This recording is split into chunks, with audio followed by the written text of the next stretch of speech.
around, looked the man in his eyes and asked if it would be okay if I could hold her while we waited. I also said her playing with a lanyard didn't bother me, that I have children and long lines at the bank are indeed difficult for adults too. The man quietly mumbled something as he passed the toddler into my outstretched arms.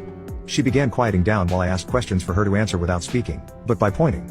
Such as, can you point to a light, or a door or a pen? Simple questions to distract her. Again I was facing front with the man behind me. I then felt a tap on my shoulder and heard him say something to the effect of why had I not called him all these years. I twirled around hugging the toddler and asked him to repeat his question. He did, however I was still at a loss. I did not recognize him or his voice and thought he mistook me for someone else. He then said, "Mindy, don't you remember who I am? You must be doing good or you would have called and taken me up on my offer."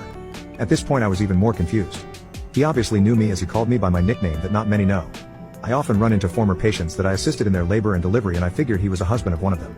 However, I would only give out my nickname to very few of my patients.